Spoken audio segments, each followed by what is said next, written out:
नमस्कृत्य नरं चैव नरोत्तमं देवीं सरस्वतीं व्यासं ततो जयम् उदीरये। नारायणं नमस्कृत्य नरं चैव नरोत्तमं देवीं सरस्वतीं व्यासं ततो जयम् उदीरये। नारायणं नमस्कृत्य नरं चैव नरोत्तमं देवीं सरस्वतीं व्यासं ततो जयम् उदीरये।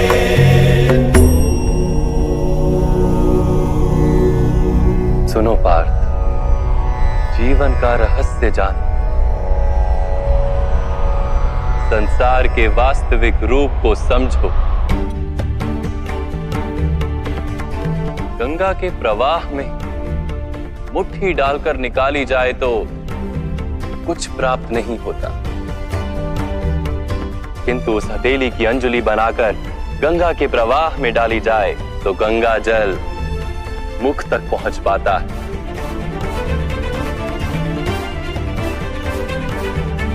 विचार करो पार्थ, अहंकार की मुट्ठी बांधी है या समर्पण की अंजलि बनाई है तुमने?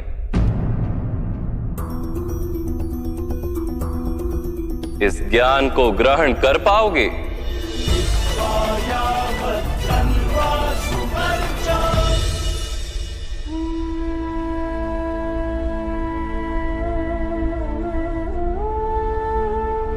ये संसार क्या है पार्थ? मानव, दानव, पशु, पक्षी, जंतु, कीटक, मत्स्य, वृक्ष, ये सब कैसे बनते हैं? किन पदार्थों से इनका जन्म होता है? कैसे चलते हैं, कैसे जीते हैं? मृत्यु कैसे होती है इनकी? और मृत्यु के पश्चात क्या होता है?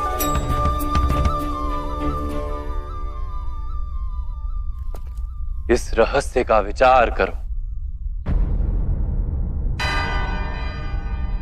मनुष्य की देह मिट्टी से बनी है माधव।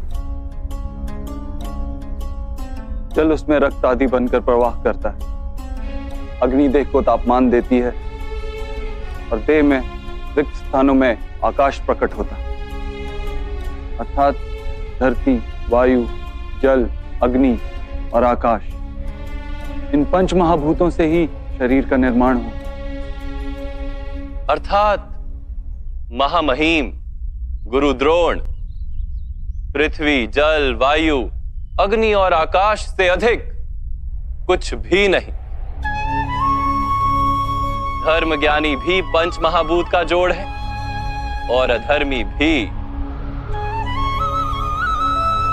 तो मोह किसका कर रहे हो पार्थ? मिट्टी का? परंतु माधव, इस मिट्टी के देह से ही तो मनुष्य एक दूसरे का परिचय पाते हैं। सारे संबंध इस मिट्टी के देह से ही तो होते हैं। नहीं पार्थ, यदि ये सत्य होता तो मृत्यु के पश्चात देह को नष्ट क्यों किया जाता है? वास्तव में ना मनुष्य का परिचय उसकी देह से है और ना ही संबंधों का आधार उसकी देह से। मनुष्य का स्वभाव, उसके बर्ताव और उसके कार्य उसका परिचय। ये स्वभाव, बर्ताव और कार्य कैसे बनते हैं, इसे समझो पार्थ। मनुष्य जीवन केवल 20 दृश्य और अदृश्य पदार्थों का मेल है पार्थ, किंतु फिर भी प्रत्येक मनुष्य के स्वभाव तथा कार्य भिन्न भिन्न प्रतीत होते हैं। इसका कारण है सृष्टि के 3 गुण, तमस, रजस और सत्व। ये तीन गुण क्या है माधव? तमस का अर्थ होता है अंधकार। बिना अच्छे बुरे का विचार किए जीवन व्यतीत करने को तामसिक व्यवहार कहा जाता है। जैसे पशु पक्षी जीते हैं केवल अपनी शारीरिक इच्छाओं को पूर्ण करने के लिए। सत्व का अर्थ होता है ज्ञान का प्रकाश।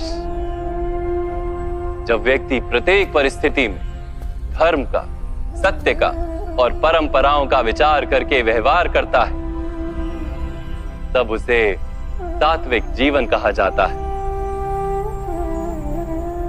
इन दोनों के मध्य में ऐसा व्यक्ति होता है जिसके पास ज्ञान तो है, पर शरीर और मन की इच्छाओं के साथ बंधा हुआ भी है। ऐसा मनुष्य रजस अर्थात अहंकार पूर्ण मनस्थिति के साथ जीता है। तमस, रजस तथा सत्व गुणों के अधिक या कम मात्रा के मेल से ही मनुष्य का स्वभाव बनता है।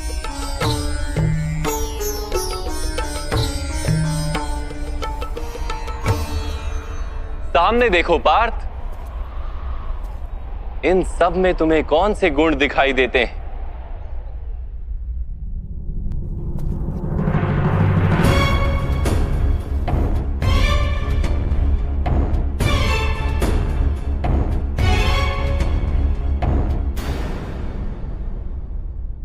युवराज दुर्योधन धर्म जानते हैं परंतु वहन नहीं करते। उनके जीवन का केंद्र अहंकार है, अर्थात उनमें तमस कम है, रजस अधिक है और सत्वगुण पूर्णता नहीं।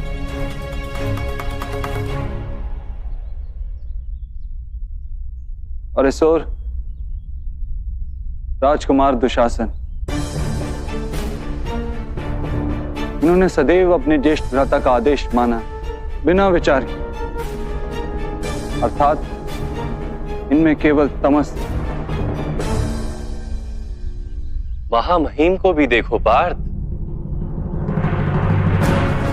सत्व के साथ तमस का मेल है, अहंकार नहीं, किंतु पुरातन धर्म, पुरानी परंपराओं और प्रण के साथ बंधे, आवश्यकता होने पर भी अपना प्रण नहीं तोड़ सकते।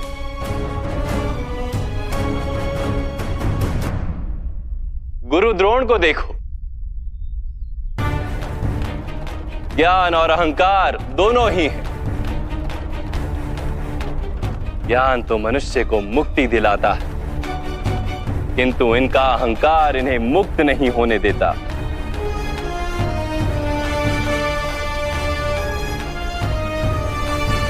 परंतु माधव, यदि मनुष्य का स्वभाव इन तीन गुणों का मेल है, तो फिर मनुष्य का व्यवहार पहले से ही निश्चित है। सिंह हिरन को खाएगा ही और हिरन सिंह से भयभीत ही होगा। तो फिर धर्म की प्रशंसा क्यों? अपराध का दंड क्यों? उसका क्या तात्पर्य है?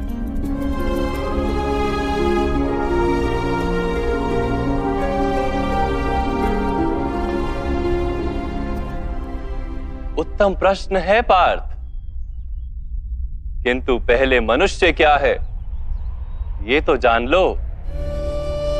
मनुष्य केवल 5 महाभूत नहीं, 5 पदार्थ नहीं, 5 ज्ञानेंद्रियां, 5 कर्मेंद्रियां तथा 3 गुण, ऐसी 23 वस्तुओं का मेल भी नहीं। मनुष्य को चलने फिरने तथा कार्य करने हेतु शक्ति की आवश्यकता होती है और उस शक्ति को चेतना कहते हैं। तो क्या माधव, मनुष्य इसकी चेतना है? नहीं पार्थ,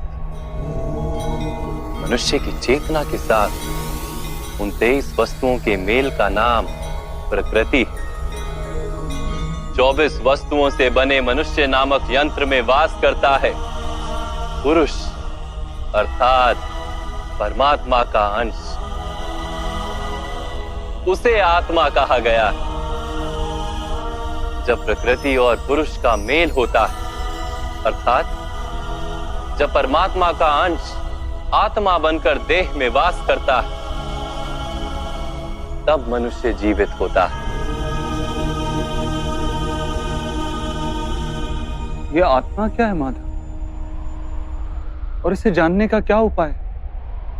मनुष्य जैसे रथ का उपयोग करता है, वैसे ही आत्मा शरीर नाम के इस यंत्र का उपयोग करती है।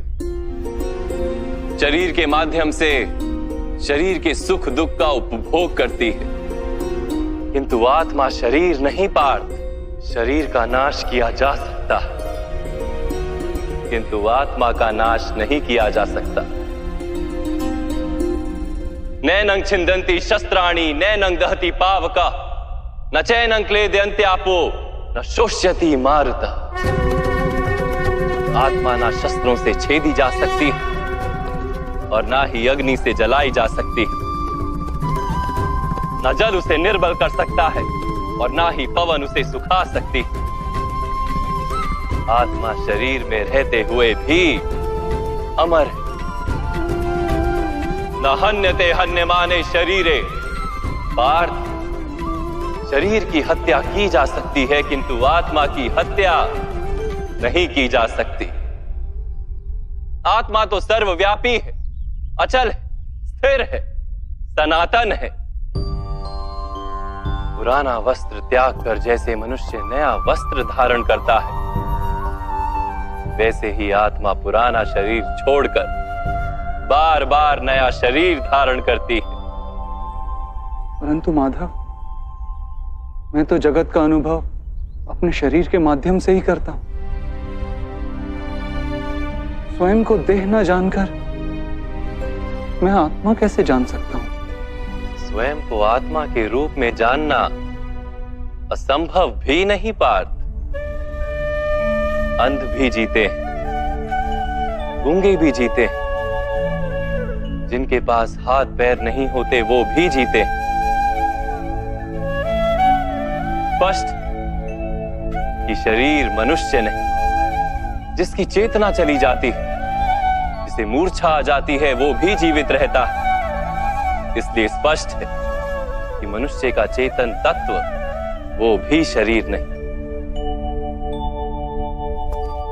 इसी प्रकार जो व्यक्ति अपने भीतर खोज करता है, मैं इंद्रियां नहीं, शरीर नहीं, भावनाएं नहीं, विचार नहीं, ज्ञान भी मैं नहीं, जो ये समझता जाता है, वो अंत में स्वयं को आत्मा के रूप में जान ही लेता है।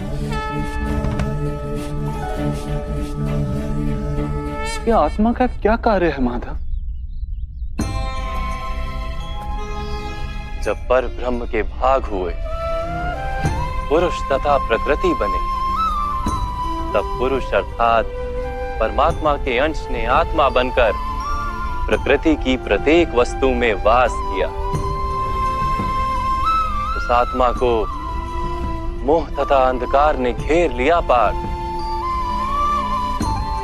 उस मोह निद्रा से जागृत होकर स्वयं को परमात्मा का अंश जानना ही आत्मा का कर्तव्य, उद्देश्य और जीवन कार्य। परंतु माधव, यदि हर आत्मा परमात्मा का अंश है, तो क्या उन्नति और अवगति स्वयं परमात्मा कर रहे? जिस प्रकार कीचड़ में पड़ा रत्न चमकता नहीं, वैसे ही प्रकृति के 24 पदार्थों से घिरी आत्मा को विस्मरण हो जाता है कि वो परमात्मा का अंश है। अधिकतर आत्माएं अपनी देह को ही सब कुछ मानती हैं, स्वयं देह से भिन्न है ये जान ही नहीं पाती।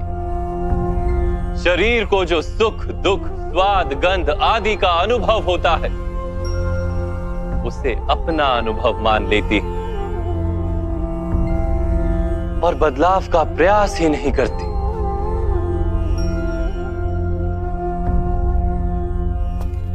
जो आत्माएं बदलाव का प्रयत्न नहीं करती, निरंतर अधर्म करती रहती हैं, उन्हें जागृत करने के लिए दंड देना अनिवार्य है।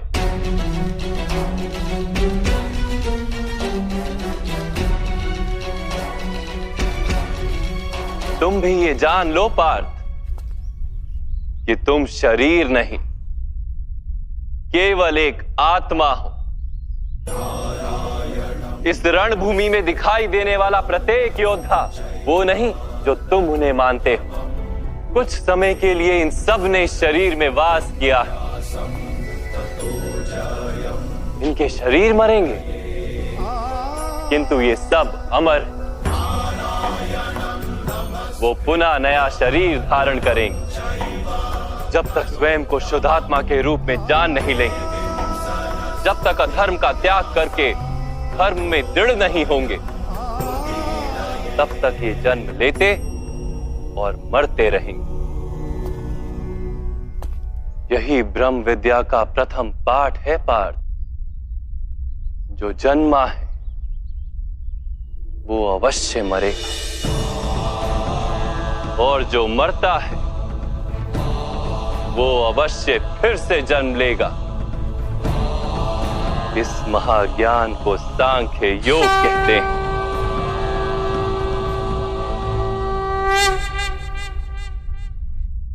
धर्म और अधर्म क्या है माधव? जिस मार्ग पर चलकर मनुष्य स्वयं को आत्मा के रूप में देखता है, परमात्मा के अंश के रूप में स्वयं को जानता है, उस मार्ग को धर्म कहते हैं।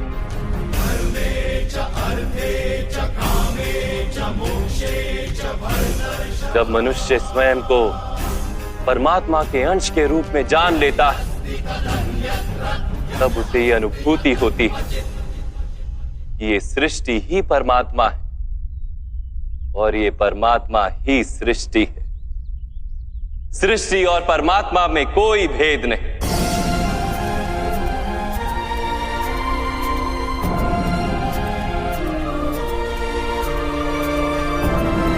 जो मनुष्य ये जान लेता है, वो दूसरे मनुष्यों और प्राणियों की ओर निर्दयी और कठोर नहीं होता। वो ये जानता है कि जीव कटने से पीड़ा केवल जीव को नहीं होती, उसकी अनुभूति समग्र शरीर को होती है। वैसे एक मनुष्य को पीड़ा होती है तो समग्र संसार उस पीड़ा का अनुभव करता है। जब तक संसार में एक मनुष्य भी पीड़ित है, तब तक वास्तव में किसी का भी सुख संपूर्ण नहीं। ये जानने पर मनुष्य का मन करुणा से भर जाए, उसे धर्म कहते हैं। जब किसी पर तमस गुण छाया होता है, तो वो दूसरों के प्रति कठोर, निर्दयी और स्वार्थी हो जाता है। अपने माने हुए सुख के लिए वो दूसरों को दुख देता है। परमात्मा की ओर गति नहीं हो पाती उसकी, अर्थात अधर्म परमात्मा से दूर ले जाने वाले मार्ग का नाम है। अर्थात अधर्म तो अज्ञान का दूसरा नाम। तो फिर अज्ञानी के प्रति तो दया होनी आवश्यक है ना? दंड का क्या तात्पर्य है?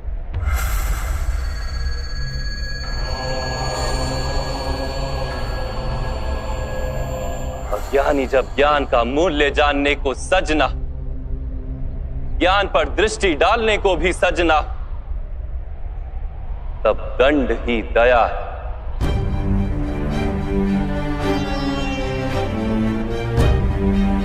उसके प्रति भी और दूसरों के प्रति भी।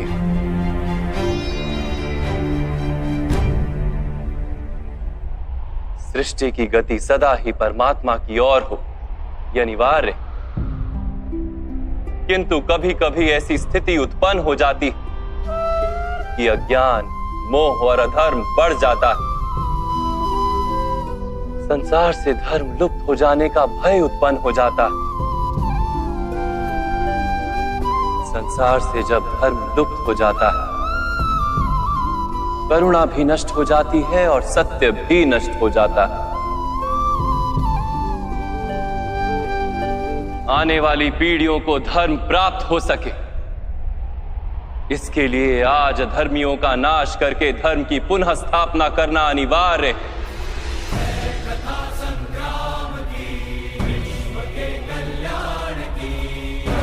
आज भी ऐसी ही स्थिति है पार्थ, और धर्म स्थापना का कर्तव्य तुम्हारा है। इसलिए निर्बलता का त्याग करो और इस युद्ध के लिए सज हो जाओ, और इस युद्ध के लिए सज हो जाओ, और इस युद्ध के लिए सज हो जाओ।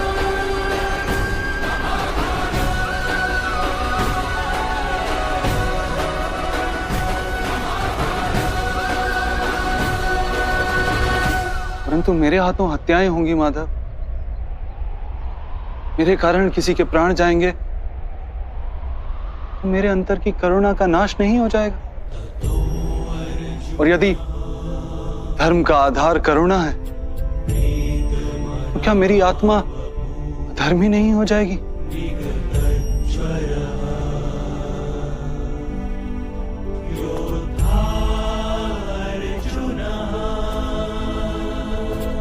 कर्म का बंधन अवश्य निर्मित होता है, किंतु कार्य का बंधन निर्मित नहीं होता पार्थ। तुम्हें कर्म और कार्य के बीच क्या भेद है, ये जानना आवश्यक है। सभी कर्म कार्य हैं, किंतु सभी कार्य कर्म नहीं। कर्म उस कार्य को कहते हैं जिसके साथ फल की आशा जुड़ी हो। मनुष्य जब भी सुख की, संपत्ति, प्रशंसा की आशा रखकर कोई कार्य करता है तो वो उस कार्य के फल से बंध जाता है। जब किसी कर्म को फल की आशा से किया जाए तो उसे सकाम कर्म योग कहते हैं, और जब किसी कर्म को बिना किसी फल की आशा से किया जाए तो उसे निष्काम कर्म योग कहते हैं। इसी कारण से उसे बार बार जन्म लेना पड़ता है। वास्तव में मनुष्य को कोई कर्म नहीं बांधता, कर्म से जुड़ी आशाएं उसे बांधती। वो कैसे माधव? यदि इस युद्ध में तुम्हें विजय होने की आशा है तो पराजित होने पर तुम्हें भीषण दुख होगा, और वो दुख तुमसे कोई अन्य कार्य करवाएगा जिसके लिए तुम्हें दूसरा जन्म लेना पड़ेगा। और यदि तुम विजयी हुए तो तुम्हारा अहंकार बढ़ेगा, और वो अहंकार तुम्हें विश्व विजय के लिए प्रेरित करेगा, तुमसे हत्याएं करवाएगा और उसका पाप तुम्हें बांधेगा। विचार करो, यदि तुम्हें इस युद्ध में ना विजय का मोह और ना पराजय का भय, तो इस युद्ध के अंत में तुम्हें सुख प्राप्त होगा या दुख प्राप्त होगा? ना सुख माधव और ना ही दुख। अर्थात तुम्हारा सुख, दुख, हताशा, निराशा, अहंकार युद्ध के कारण नहीं है। युद्ध के साथ तुमने जो आशाएं बांधी हुई हैं उसके कारण। क्या ये सत्य नहीं है पार्थ?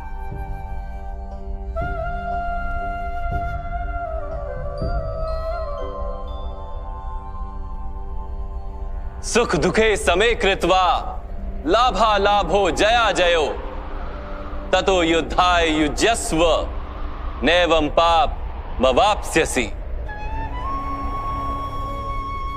अर्थात सुख दुख को समान मानकर लाभ हानि जय पराजय का विचार किए बिना यदि तुम युद्ध करोगे कौन्तेय, तो तुम पाप के भागी नहीं बनोगे। इसी को कर्म योग कहते हैं। जो सांख्य का ज्ञान प्राप्त कर लेता है वो ये जान लेता है कि वो शरीर नहीं, केवल एक आत्मा है। शरीर के भोग और अनुभव तो केवल मृत्यु तक है, अर्थात वास्तविक नहीं, केवल माया है। उसके लिए कर्मयोगी बनना सरल हो जाता है। परंतु माधव, यदि कार्य से बंधन निश्चित है तो क्या संसार का त्याग करके संन्यास लेना उचित नहीं? इसी विचार का परिणाम है कि आज ये युद्ध हो रहा है पार्थ।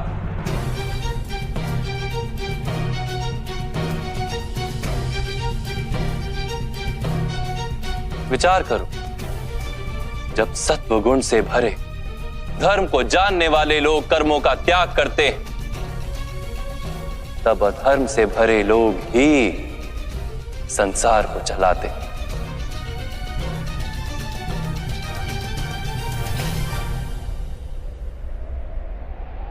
यदि महामहिम ने संसार का त्याग ना किया होता तो आज अधर्म इतना बढ़ता ही नहीं।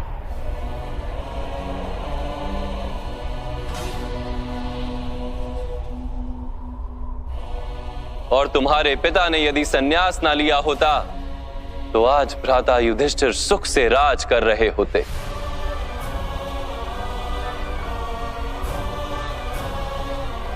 और अपनी प्रजा को न्याय और धर्म का ज्ञान दे रहे होते। किंतु दुखदायक बात तो यह है पार्थ कि सत्वगुण से भरे मनुष्य ही संसार को लाभ दे सकते हैं, किंतु वो ही संन्यास का विचार करते हैं। जैसे जल तो भाप बनकर उड़ जाता है और कीचड़ कीचड़ वहीं पड़ा रहता है, वैसे सत्वगुणी सज्जन लोग तो संसार का त्याग कर देते और तमस से भरे अधर्मी लोग संसार में कार्य करते हैं।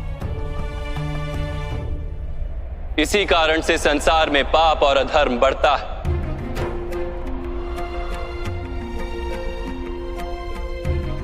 किंतु कर्मयोग इस विचित्र स्थिति से सारे संसार का रक्षण करता है।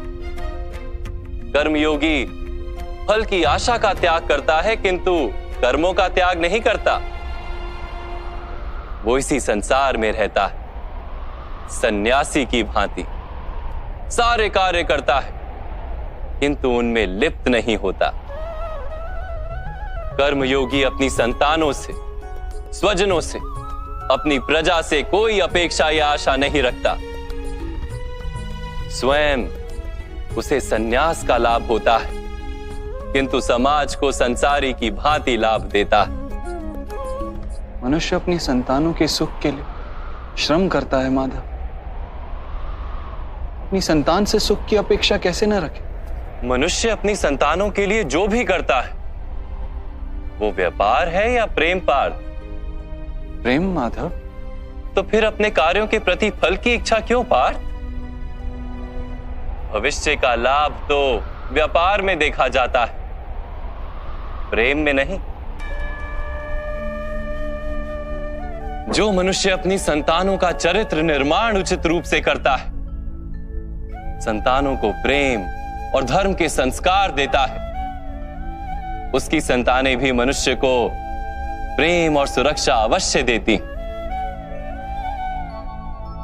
संतानों के कर्म, स्वजनों के व्यवहार उनके कर्म हैं पार्थ। और जब उनके कर्मों पर हमारा कोई अधिकार नहीं होता तो उनसे आशाएं और अपेक्षाएं रखने का क्या प्रयोजन?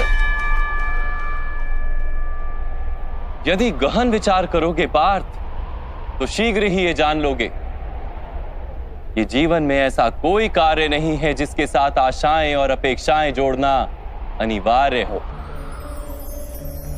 जब सृष्टि ही परमात्मा है और मनुष्य स्वयं परमात्मा का अंश है तो सारे कार्य परमात्मा ही करते हैं, मनुष्य स्वयं कुछ नहीं करता। यही कर्मयोग का मूल सिद्धांत है पार्थ।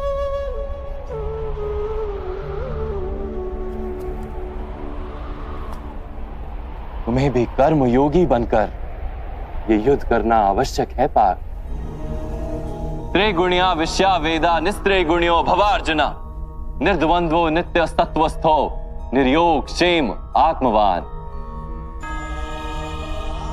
3 गुणों का त्याग करके निर्गुण बन जाओ पार्थ, इस द्वंद्व से मुक्त हो जाओ।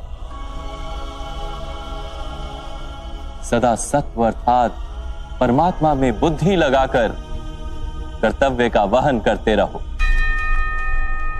कुछ प्राप्त करने की इच्छा और कुछ प्राप्त किए हुए का रक्षण करने का विचार त्याग दो पार्थ, और अपनी आत्मा को स्वतंत्र कर लो।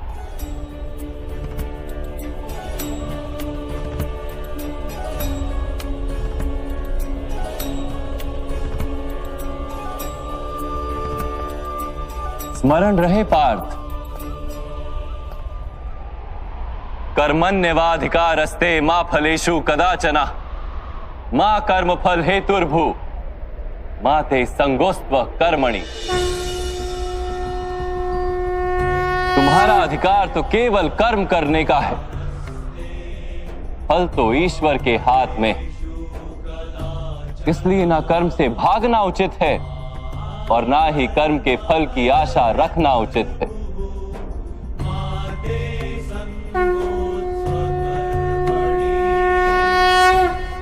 जो फल का त्याग कर दे परंतु कर्म का त्याग ना करे, ऐसे कर्म योगी को कैसे जाना जा सकता है माधव? विश्या विनिवर्तन्ते निरहारस्य देहिनः, रसवर्जम रसोप्यस्य परम दृष्ट्वा निवर्तते।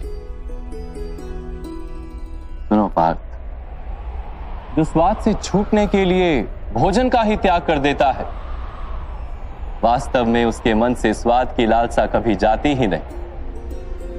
उसे दोहरी हानि होती है। एक तो वो निर्बल हो जाता है, जिसके कारण परमात्मा को प्राप्त करने का जो प्रयत्न अनिवार्य है उसे वो नहीं कर पाता, और दूसरा सदा ही उसका मन स्वाद की लालसा से भरा रहता है। इसलिए भोजन का त्याग करने से उत्तम है स्वाद की लालसा का ही त्याग कर दिया जाए। कर्मयोगी अपने मन की सारी लालसाओं को खींच लेता है, जीवन को कर्तव्य मानकर कार्य अवश्य करता है, किंतु उन कार्यों से जुड़ता नहीं। और बात, जो व्यक्ति अपने कार्यों से आशाएं और इच्छा नहीं रखता, उसी के कार्य पूर्ण होते हैं। एक असफलता से दुखी होकर जिसका मन डोलता नहीं, एक सफलता से आनंदित होकर जो स्वयं को सर्वश्रेष्ठ नहीं मानता, ऐसे ही व्यक्ति को कर्म योगी कहते हैं। और ऐसा व्यक्ति जीवन में बार बार सफल होता है।